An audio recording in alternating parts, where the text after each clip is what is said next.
This is presented by Gumatasa Coffee House, specializing in fresh local favorites. Located across Payless in Manila. Find them on Facebook. Hafaday and welcome back. Former Guam resident David Cruz was recently on an island, and he shares with us a couple of tips for those of you looking for love and those of you looking to take your relationship to another level. Here's more. Former Guam resident and star of the Bravo Network's Millionaire Matchmaker, David Cruz was on island as one of the keynote speakers at the University of Guam's spring commencement ceremony. Of course, while on island, we had to pick his brain. Take note, all you single people. According to Bravo's website, David's first experience with matchmaking was when he appeared as a dater on Season 3 of the Millionaire Matchmaker. After the show, David caught the love bug and began setting up friends and launched his website, Finding Cupid, a blog about gay and straight relationships. The blog's success eventually helped spin Finding Cupid off into a radio show and podcast, so he offers a couple of crucial dating tips. I have some pretty strong ones. So when it comes to dating, first of all, you gotta go out there and you gotta try everything.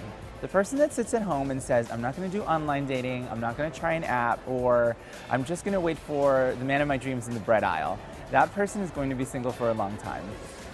This is a different world that we live in. Technology is here, it's not going anywhere, it's just going to keep advancing, and we have to try everything. You have to be aggressive, if you want to find that mate, or else somebody else is going to be online, beat you to the punch, and dress cuter and have better hair than you do. So you got to try everything and be aggressive. Those are my two, strong rules. So what are some of the common mistakes that many people who are looking for love are making? They're basic ones too.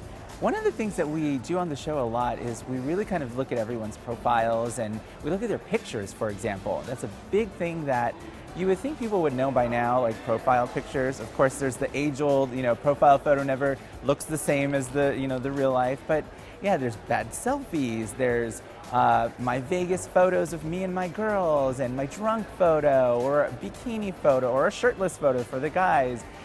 Photos are like the #1 culprits of the misleading image of a person. So I always tell people, let's start with the basics. Let's look at your photo. Let's look at the information that we've put online with you and see if we're communicating the best person that you're trying to project out into the world.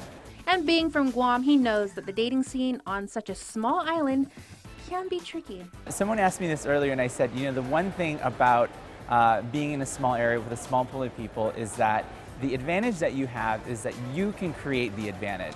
The same goes for anyone who lives in a small town in like rural, Alabama or whatever.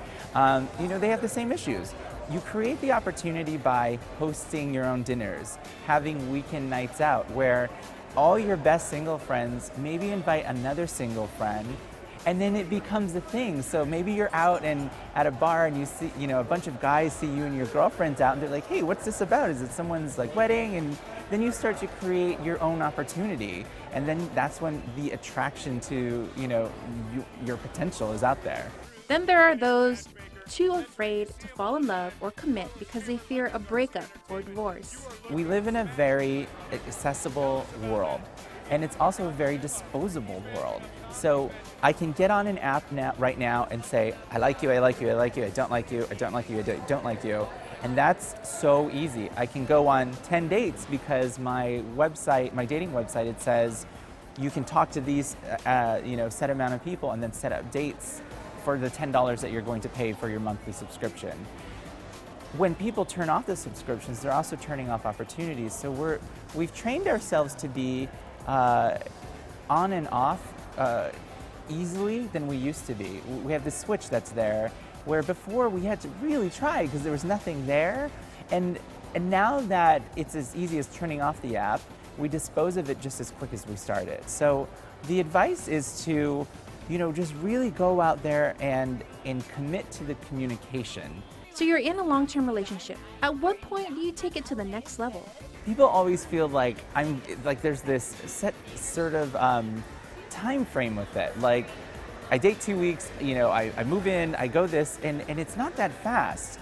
The thing with relationships is they take time. You have to mature along with the relationship. But when you're sure, there is nothing wrong with absolutely saying, now's the time I want to commit to you. and let you know that I am in this for the long run. But even if you get married quickly, there's still a lot of maturing that you have to do. The first time a couple ever lives together, that's a whole step in a relationship. The first time a couple takes a vacation together, oh my God, that is a whole, you know, level of championship that people need to subscribe to at some point. But, you know, I don't think that there's a set timeline. People can meet and instantly fall in love and get married, but then some people can take their time and say 3 or 4 years. If you want to get married after that, then that's totally fine. As for last words, lead with love, no matter what. You know, no matter if this is a friend or a neighbor or someone that you're just passionate about, love will always tell you the right thing to do. We're going to take a quick time out, but when we return, we tell you about Skip's annual Dance for a Cause event. You're watching In the Mix.